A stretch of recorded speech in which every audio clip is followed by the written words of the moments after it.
সবাইকে target high score স্বাগত। চলছে কোয়ান্টিটিভ অ্যাপটিটিউডের সমাধান পর্ব। এই সমাধান পর্বে আমরা চ্যাপ্টার 22 থেকে সরল সুদ চ্যাপ্টার করছি। এই সরল সুদ চ্যাপ্টারে এর আগে আমরা 76 পর্যন্ত অঙ্ক করেছি। আজকে আমরা 77 থেকে তার পরবর্তী অঙ্ক করব। আশা করি আগের ভিডিওগুলো তোমরা সবই দেখেছো, না দেখা থাকলে অবশ্যই দেখে নিও। তো আজকে শুরু করব 77 থেকে তার পরবর্তী অঙ্কগুলো। যারা যারা এখনো পর্যন্ত চ্যানেলকে সাবস্ক্রাইব করোনি, যারা নতুন তাদেরকে বলবো যে তাড়াতাড়ি চ্যানেলটিকে সাবস্ক্রাইব করে নাও, এবং যারা এই চ্যানেলের সঙ্গে আছো তাদেরকে অসংখ্য ধন্যবাদ। তো শুরু করা যাক আজকের পর্ব। আজকের পর্বের প্রথম অঙ্ক যেটা বলেছে 77 দাগের অঙ্ক, এটা বলেছে এ এবং বি দুটি ব্যাংকে সরল সুদের হারের অনুপাত 5:4। এক ব্যক্তি তার মোট সঞ্চয় দুটি ব্যাংকে এমনভাবে জমা রাখতে চাইল যাতে উভয় থেকে যে সমান ষান্মাসিক সুদ পায়। সে এ এবং বি ব্যাংকে কি অনুপাতে সঞ্চয় জমা রাখবে। খুবই ইম্পর্টেন্ট অঙ্ক। এখানে যেটা প্রাথমিকভাবে যেটা বলা আছে যে এদের অনুপাতটা দেওয়া আছে, সুদের হারের অনুপাত দুটোর মধ্যে আমরা এটা ধরে নেব, একটা 5x একটা 4x। এবারে ব্যক্তি সঞ্চয়ের থেকে দুটি ব্যাংকে আলাদা আলাদাভাবে ভাগ করলো, যেটা এ ব্যাংক এবং বি ব্যাংক দুটিতেই ষান্মাসিক হারে সুদ সমান ষান্মাসিক হারে সুদে রাখা হলো। তো এইখানে তাহলে আমরা ধরে নিচ্ছি যে এখানে যে দুটো ব্যাংক আছে, এ ব্যাংক বি ব্যাংক, তো দুটো ব্যাংকে এ ব্যাংকে মোট টাকা রেখেছে আসল হচ্ছে পি, আর বি ব্যাংকের আসল হচ্ছে কিউ। এবারে এ ব্যাংকের তাহলে এ ব্যাংকের যে সরল সুদটা হচ্ছে, এ ব্যাংকের সরল সুদ কত হচ্ছে না, এই ক্ষেত্রে এর পি গুণিতক এর অনুপাত যেটা আছে, এটা তো 5:4 অনুপাত। একটাকে আমরা 5x ধরে নেবো, এটাকে আমরা 4x ধরে নেবো। তাহলে প্রথমটা হচ্ছে 5x অনুপাতে আছে, তার যে সুদের হারের অনুপাতটা 5x। তো সেক্ষেত্রে আমরা কি করব, এটা হচ্ছে সঙ্গে 5x গুণ করবো, ষান্মাসিক হারে বলেছে হাফ হবে বাই 100 দ্বারা ভাগ হয়ে যাচ্ছে। আর দ্বিতীয়টার ক্ষেত্রে যেটা আমরা পাচ্ছি সেটা হচ্ছে কি, এটার আসলটা হচ্ছে কিউ, সেটা 4x হারে হচ্ছে, মানে 4x/100, আর যেটা ষান্মাসিক হারে সেই জন্য হাফ। তো এই যে দুটো সুদ যেটা হচ্ছে যে সমান ষান্মাসিক সুদ পায়, তো দুটোর ক্ষেত্রে তাহলে সমান হবে, তাহলে এই দুটোকে আমরা সমান করে দিলাম, এটাই হচ্ছে কন্ডিশন। তো এবারে যেগুলো একই আছে সেগুলো আমরা বাদ দিয়ে দেবো, আর সব আমরা তুলনা করব। এইখানে যদি আমি সব কিছু বাদ দিয়ে দিই, এটা হবে 5p সমান হচ্ছে 4q, এটা আমরা পাচ্ছি। তো সেক্ষেত্রে p/q সমান আমরা পাচ্ছি কত, 4/5। এই ক্ষেত্রে আমি যদি অনুপাত বের করি, p/q সমান হচ্ছে কত, 4:5। এইটাই হবে আমাদের উত্তর। এর উত্তর হবে কত, 4:5। এখানে বি দাগের অপশানটা কারেক্ট অপশান। এটা খুবই ইম্পর্টেন্ট অঙ্ক। এই ধরনের অঙ্ক কিন্তু একবার দেখে নিলে এই অঙ্কগুলো কোনোদিন আর ভুল হবে না। তো সেক্ষেত্রে এই ধরনের অঙ্ক কিন্তু খুবই গুরুত্বপূর্ণ। এরপর চলে যাব পরবর্তী অঙ্কে। নেক্সট অঙ্ক 78 দাগের অঙ্ক। এটা বলেছে কোনো আসল একটা নির্দিষ্ট সরল সুদের হারে 3 বছরের জন্য রাখা হয়েছিল। যদি 1% সুদের হারে রাখা হতো তাহলে 5100 টাকা বেশি পাওয়া যেত। তাহলে আসল কত? তো এই ধরনের অঙ্ক আগের দিন করা হয়েছে, তোমরা আগের ভিডিওটা অবশ্যই দেখেছো। এই অঙ্ক কিন্তু ভীষণ ইম্পর্টেন্ট। এখানে সুদ বাড়বে কিংবা কমবে এই টাইপের অঙ্ক। তো এক্ষেত্রে অঙ্কটা তোমরা পজ করে নিজেরা করতে পারো, খুবই গুরুত্বপূর্ণ অঙ্ক। এই অঙ্ক কিন্তু অবশ্যই প্র্যাকটিস করবে। তো এই অঙ্কটা করতে গেলে আমাদের তাহলে প্রথমে যে ডাটাগুলো দেওয়া আছে সেটা হচ্ছে কি না, 3 বছরের জন্য রাখা হচ্ছে, এখানে সময়সীমা 3। আর সেক্ষেত্রে 1% সুদ যেটা ছিল, সুদ তো বলা নেই এখানে, সুদের হারটা বলা নেই। 1% হার যদি বেশি করে রাখা হতো তাহলে যে বেশি অ্যামাউন্টটা পেত সেটা হচ্ছে কত, 5100 টাকা। তো এই কন্ডিশনগুলো দেওয়া আছে। তো তাহলে সেখান থেকে আমরা ধরে নেব, দুটো জিনিস ধরবো, এখানে আসল একটা ধরতে হবে এবং সুদের হার একটা ধরতে হবে। তো এই ক্ষেত্রে আমরা ধরিলাম আসল সমান পি টাকা, বা অন্য কিছু যা কিছু ধরতে পারি, এবং সুদের হার সমান R%, যেটা ইন জেনারেল যেটা ধরা হয় ওটাই ধরলাম। তো এই ক্ষেত্রে তাহলে আমরা কি দেখতে পাবো না, এক্ষেত্রে তাহলে হচ্ছে কি যে পিটা আসল, এখানে প্রথমবারে আমরা যেটা বেশি সেটা লিখব, আর তো সুদের হার ছিল তার চেয়ে 1% বৃদ্ধি করা হলো এবং সেটা 3 বছরের জন্য নেওয়া হলো বাই 100। এইটা হচ্ছে সরল সুদটা যেটা সেটা পাবো। এইটা মাইনাস আমরা যেটা R% হারে যেটা প্রথমে যেটা ছিল সেই পার্সেন্ট হারে যদি নেই, সেক্ষেত্রে আমাদের এই দুটোর মধ্যে ডিফারেন্স কত হবে না 5100 টাকা ডিফারেন্স হবে। এটাই আমাদের এই কন্ডিশন। এইটা বের করে নিতে পারলে কিন্তু অঙ্কের আর কিছুই নেই। এখানে আমরা সেম জিনিসগুলো ওই একই রকমভাবে বাদ দেবো, R+1 যেটা গুণ আকারে আছে বা ভাগ আকারে আছে সেগুলোই কেবলমাত্র বাদ যাবে, যোগ বিয়োগ আকারে কিন্তু ওইভাবে হয় না। তাহলে পি যাচ্ছে, 3 যাচ্ছে, 100 যাচ্ছে, এইভাবে কিন্তু ক্যালকুলেশন। আচ্ছা, এখানে কিন্তু যাবে না ওইভাবে, কাটাকুটি হবে না। আগেরটা যেরকম দুপক্ষ সমান ছিল, এখানে কিন্তু বিয়োগ আছে, এটা কমন না যাবে। হ্যাঁ, তো যেটা দুটোর মধ্যে আছে সেটাকে আমরা কমন নিতে পারি। তো তাহলে দুটোর মধ্যে আছে কি 3p/100, এই দুটোর মধ্যে আছে। তাহলে এই 3p/100 এটা কমন নিলাম, এখানে এটা R+1, এখানে আর এটা বিয়োগ হয়ে গেল, সমান হচ্ছে 5100। তাহলে আর এই আটটা কেটে যাবে, তাহলে থাকছে কত, এখানে শুধু 1 থাকছে ভেতরটা, তাহলে আলটিমেট থাকছে 3p/100 সমান হচ্ছে 5100। তো এখান থেকে আমরা পির মানটা পাবো, পি সমান হচ্ছে, একবারে সব একসঙ্গে বসিয়ে দিই, 17×3 = 51। তাহলে এই ক্ষেত্রে আমরা পাচ্ছি কত, এর পিঠে আবার দুটো শূন্য হবে, 1,70,000। তো তাহলে ডি দাগের অপশানটা কারেক্ট অপশান। এখানে আমাদের উত্তর হবে কত, 1,70,000 টাকা।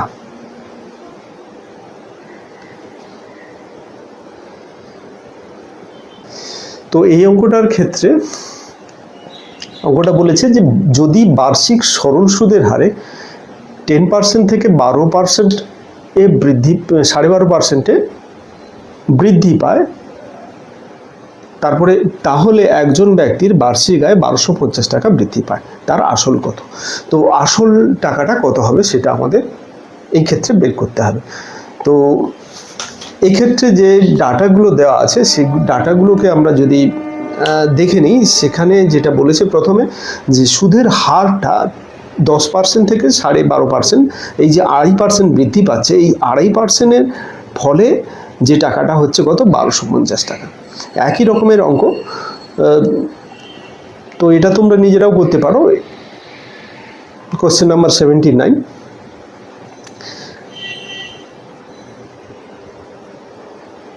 তো আগের অঙ্কটার ক্ষেত্রে যেটা বলা ছিল সেটার ক্ষেত্রে এটা হচ্ছে কি, এই ক্ষেত্রে আলাদা হচ্ছে কি, এখানে শুধু 12.5%, ওখানে 1% বলা ছিল, এখানে 10 থেকে 12.5% যে চেঞ্জ হচ্ছে সেই চেঞ্জটা বলা আছে, এই দুটোই পার্থক্য। তাহলে এই ক্ষেত্রে আমরা কি করব না, এই ক্ষেত্রে দেখে নেব যে আমরা ধরে নিচ্ছি এখানে আসলটা যেটা সেটা আমরা ধরে নেব, আসল সমান পি টাকা। তাহলে আসল যদি পি টাকা হয় সেক্ষেত্রে দুটো এখানে আমাদের সরল সুদ বের করতে হবে। প্রথমে বড়টা বের করব, পি গুণিতক 12.5% মানে 12 2 24, 25-এর 2, 25/2টা নিচে থাকবে, আর এটা ইন্টু তো 100 আগে থেকে ছিল পার্সেন্টেজের জন্য। আর সময়টার জন্য এখানে সময় কত বলা আছে না, সরল সুদের বার্ষিক বলেছেন, তো সেক্ষেত্রে 1 বছর এখানে আমরা ধরবো, একই ধরবো। এটা থেকে আমরা বিয়োগ করব কত, দ্বিতীয়টার ক্ষেত্রে পি ইন্টু কত পার্সেন্ট আছে, 10%, 10/100 তো নিচে লেখা হবে, ইন্টু 1 বছরের জন্য 1। তো এই দুটো মিলে আমাদের হচ্ছে কত না 1250। তাহলে এই ক্ষেত্রে যেটা আমাদের বাদ দিতে হবে সেটা হচ্ছে কি, এখানে বাদ যাবে না, সেই আগের মতো কমন যাবে যেটা সেটা হচ্ছে p/100।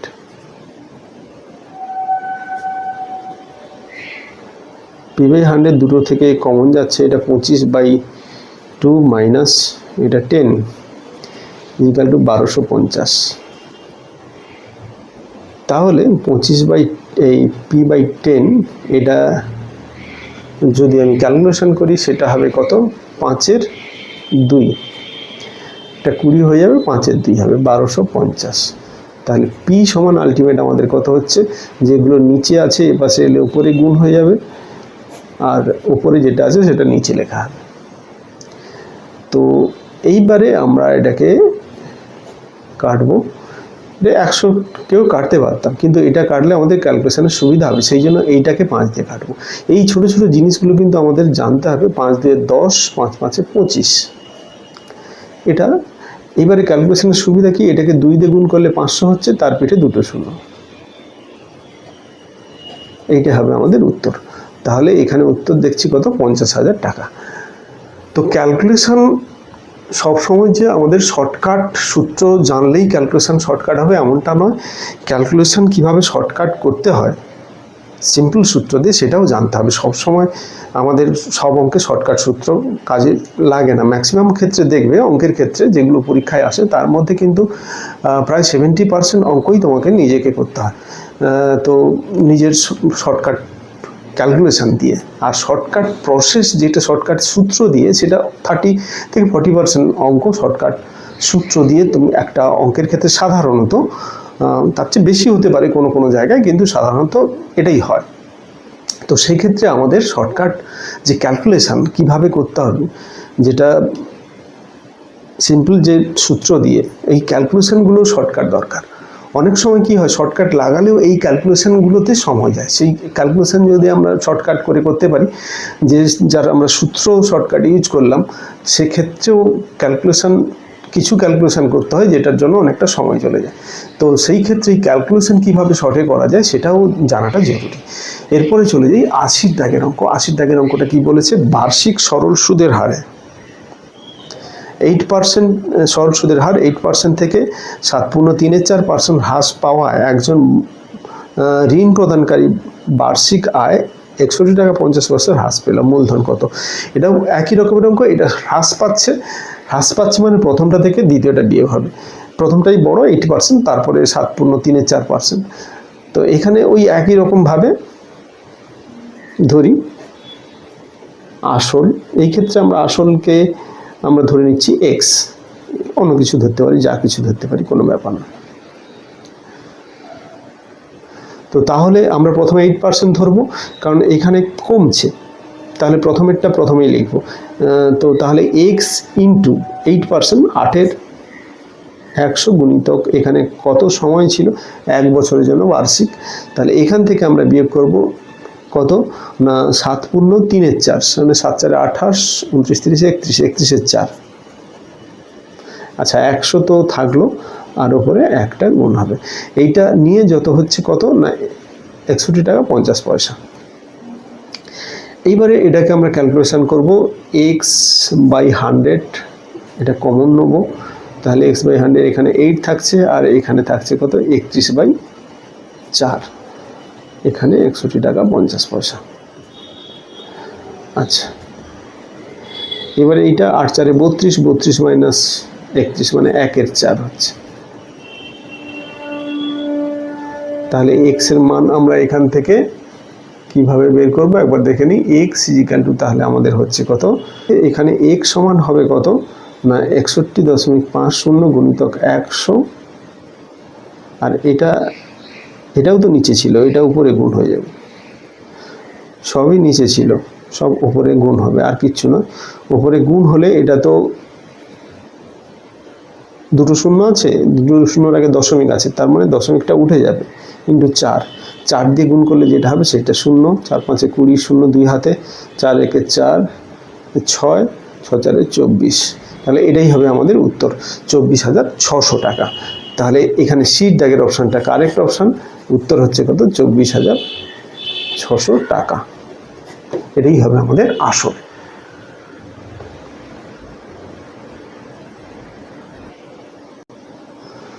আচ্ছা 81 দাগের অঙ্ক, এটা কি বলেছে না বার্ষিক 4% সরল সুদের হারে 4 বছরের শেষে 848 টাকার ঋণ কতগুলো সমান বার্ষিক কিস্তিতে পরিশোধ হবে। এই অঙ্কটা এই অঙ্কটা কিন্তু অনেকেরই ভুল হওয়ার সম্ভাবনা আছে। অঙ্কটা ভালো করে ভাষাটা বুঝবে এবং এই অঙ্কটা কিন্তু না জেনে গেলে পরীক্ষা হলে কিন্তু এই বিপদে ফেলতে পারে।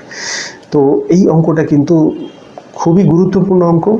এই অঙ্কটা বোঝার আছে। এই অঙ্কটাতে প্রথমত বলেছে যে 4% সুদের হারে 4 বছর ধরে একটা ঋণের টাকা শোধ হবে। ঋণের এই টাকাটা, ঋণ যেটা, এই টাকাটা বছর শেষে এই ঋণ শোধ হবে 4টা এবং সমান কিস্তিতে। কতগুলো, এই বলেছে কতগুলো সমান কিস্তিতে পরিশোধ হবে। এই বার্ষিক সুদের হার, এত % সুদের হারে 4 বছর শেষে এত টাকা ঋণ কতগুলি সমান বার্ষিক কিস্তিতে পরিশোধ হবে। তো এক্ষেত্রে ভাষাটা একটু ভুল আছে। তো এখানে কতগুলি সমান কিস্তিতে শোধ হবে এমনটা নয়, এখানে তো বলেছে 4 বছরে, 4 বছরে 4টা আমরা সমান বার্ষিক কিস্তিতে বলেছে, যেহেতু 4টা কিস্তি হবে সেটা পরিষ্কার। কিন্তু এখানে এর ভাষাটা যেটা হবে যে কতগুলি সমান কিস্তিতে নয়, যে প্রত্যেকটা কিস্তিতে কত টাকা করে দিতে হবে এটা আমাদের বের করতে হবে। তো এখানে যেহেতু যে টাকাটা ঋণ নেওয়া হচ্ছে, এখানে ঋণ নেওয়া হচ্ছে কত, এই টাকাটা কিন্তু এখানে আসল হিসেবে আমরা ধরে নেব। এই টাকাটাকে আসল হিসেবে ধরে নেব এবং এই টাকাটাকে 4টা কিস্তিতে, যেটার ইনস্টলমেন্ট হচ্ছে x টাকা, 4টা কিস্তিতে শোধ করব। এইটাতে চিন্তাভাবনা, এইভাবেই আমাদের চিন্তাভাবনা আছে যে 4টা কিস্তিতে এটাকে শোধ করা হবে। তো এই ক্ষেত্রে 4টা কিস্তিতে মোট শোধ হচ্ছে কত, 4টা কিস্তিতে মোট শোধ হচ্ছে এই টাকাটা। তাহলে তো সোজা হিসাব যে এটাকে 4x সমান এইটা, তাহলে x সমান কত হবে, না এটা নয়, এর সঙ্গে যে 4% সুদ আছে সেই 4% সুদ যোগ হয়ে যাবে। আমরা প্রত্যেকবারে যে পরিমাণে টাকা দেবো সেইটা থেকে আমাদের বের করতে হবে যে এই কিস্তি বাবদ যে টাকাটা আমাদের দেওয়া হচ্ছে সেই টাকাটার পরিমাণ কত হবে। এইটা টোটাল শোধ হয়েছে, টোটাল শোধ করতে হবে এইটা। তাহলে এই ক্ষেত্রে আমরা যেটা ধরে নেব যে প্রথম কিস্তিতে দেওয়া হবে কত, এইটা প্রথম কিস্তির টাকা হিসেবে ধরবো, যে ধরি প্রথম কিস্তির টাকা বা বার্ষিক কিস্তির টাকা সমান x টাকা।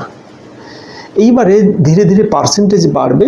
তো প্রথমে আমরা x টাকা দেবো শুরুতে, তারপরে 1 বছর পরে সেটা কত হবে, 4% হারে 1 বছরে এটা বাই 100, এর সঙ্গে আমরা এই xটা যোগ করব। দ্বিতীয়বারে আবার ওই একই রকমভাবে 4% হারে দ্বিতীয় বছরের ক্ষেত্রে 2 হবে, এটা বাই 100, এর সঙ্গে আমরা ওই আবার একটা x যোগ করব। আবার তৃতীয় বছরে x প্লাস ওই একই রকমভাবে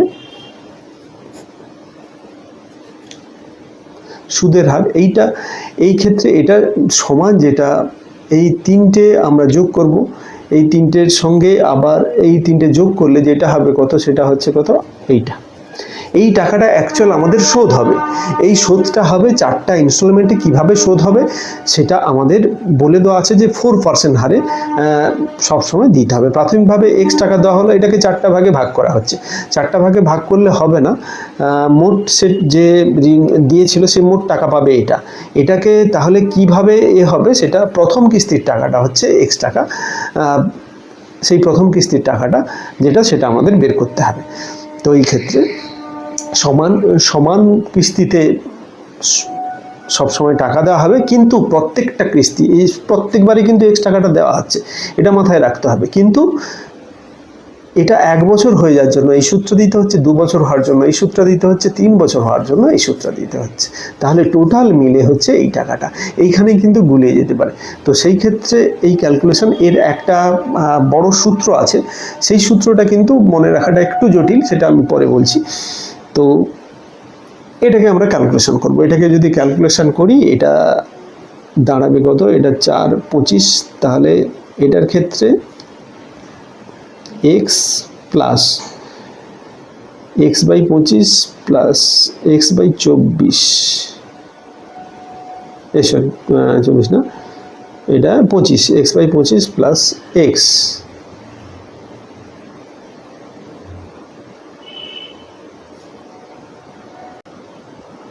মানে এটা হবে 26x/25 ওই একই রকমভাবে দ্বিতীয়টা হবে 27x/25, তারপরে তৃতীয়টা 28x/25, এইটা সমান হবে কত?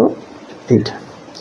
এবার এখান থেকে যদি আমি সম্পূর্ণ সব ক্যালকুলেশন করে নিই তাহলে এটা গিয়ে দাঁড়াবে কত না, এটার ক্ষেত্রে দাঁড়াবে 25 লসাগু, এটা 25x plus 26x plus 27x plus 28x।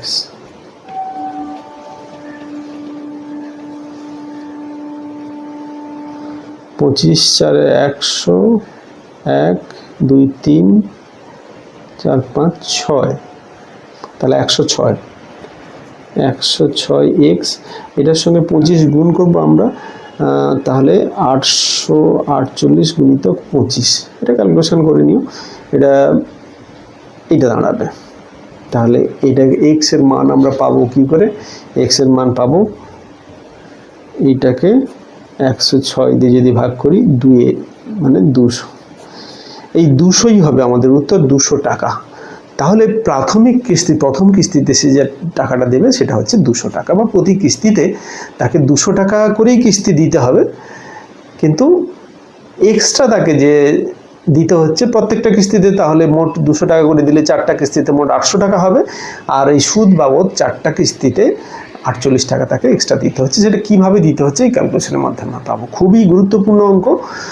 তো তাহলে অঙ্কের ভাষাটা এমন শেষ পর্যন্ত কি দাঁড়ালো না, 4% সুদের হারে 4 বছরে 848 টাকার ঋণ কতগুলো সমান কিস্তিতে যদি সে পরিশোধ করে তাহলে তার প্রতি কিস্তির পরিমাণ কত হবে।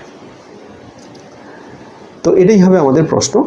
তো সেটাকে আমরা এইভাবে নির্ণয় করব। তো এইবারে পরের অঙ্কে চলে যাই, 82 টাকার অঙ্ক। এটা বলেছে কি 10 টাকার ঋণ 1 টাকায় 11টি মাসিক কিস্তিতে সরল সুদে পরিশোধ করলে সুদের হার কত হবে? 82 টাকার অঙ্ক, খুবই ইন্টারেস্টিং অঙ্ক। তো আগের অঙ্কটা, এই অঙ্কটা কিন্তু খুবই গুরুত্বপূর্ণ অঙ্ক। এই অঙ্কগুলো কী হবে, অঙ্ক ছোট হলে কী হবে, এর মধ্যে কিন্তু আমাদের বুঝতে হবে অনেক কিছু ব্যাপার আছে, এবং সেই জন্য এই অঙ্কগুলো এত বেশি গুরুত্বপূর্ণ। তো এই অঙ্কটা যদি আরেকবার ঠিক করে পড়ে নিই, এখানে 10 টাকার ঋণ 1 টাকা 11টি মাসিক কিস্তিতে, 1 টাকার 11টি মাসিক কিস্তিতে পরিশোধ করতে হবে।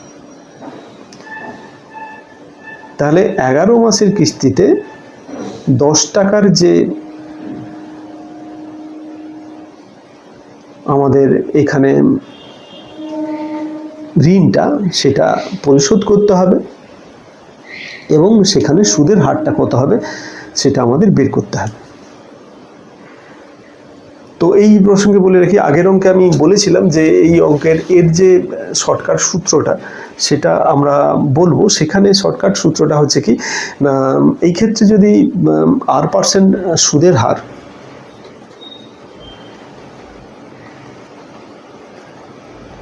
R% হয়, আর এখানে তো আমরা জানি যে টি সময় হচ্ছে টি, আর আসলকে যদি আমি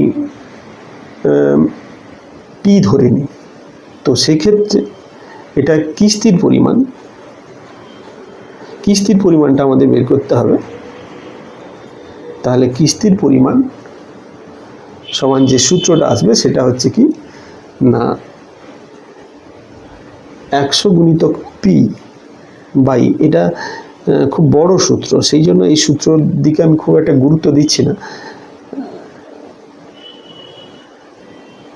আর টি ইন্টু এটার ক্ষেত্রে টি -1/2।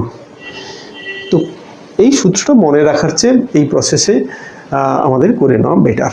তো এই সূত্রটা তোমরা পেয়ে যাবে, বইতেও পেয়ে যাবে। এটা আমার মনে হয় ওই সূত্রটা মনে রাখার চেয়ে এই টাইপের অঙ্কটা বুঝে এই ধরনের অঙ্ক করা অনেকটাই ইজি হবে। তো নেক্সট অঙ্কে যাই, যেটা বলেছিলাম যে 82 টাকার অঙ্ক। আগের অঙ্কটাতে আমরা বের করেছি কিস্তির পরিমাণ, এখানে বের করব যে সুদের হার। তো এই ক্ষেত্রে আমাদের প্রথমে যেটা হলো যে 11টি মাসিক কিস্তিতে আমাদের সরল সুদে এটা পরিশোধ করতে হবে। তো এটার ক্ষেত্রে আমরা দেখতে পাচ্ছি কি, এই ক্ষেত্রে আমাদের আসল পি সমান হচ্ছে 10 টাকা, মাসিক কিস্তি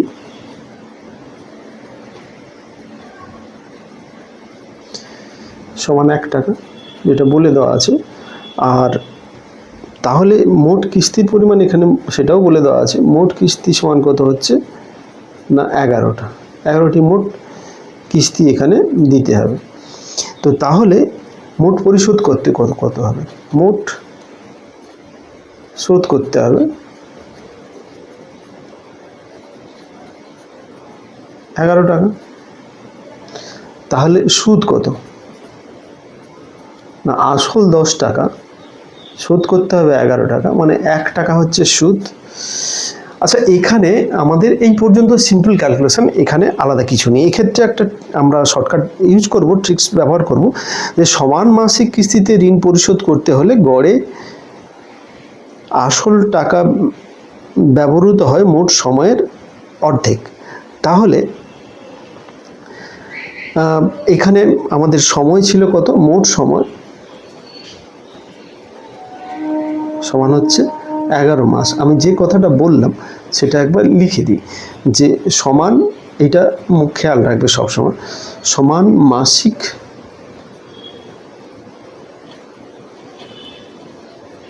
কিস্তিতে, এই ধরনের অঙ্ক করার ক্ষেত্রে এটা ভীষণ কাজে লাগবে। ঋণ পরিশোধ হলে গড়ে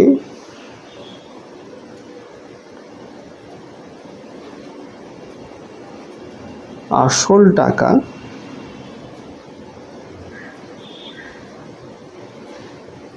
ব্যবহৃত হয়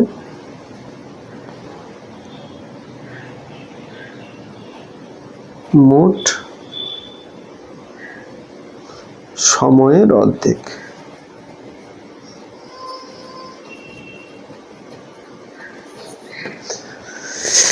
তো তাহলে এখানে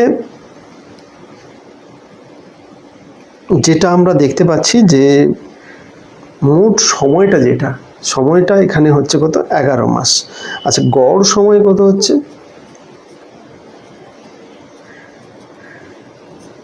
11/2 মাস। এটাকে যদি বছর করি, 12 দিয়ে ভাগ করব, মানে 11/24 বছর। তাহলে আমরা সব ডাটাগুলো পেয়ে গেলাম এখানে।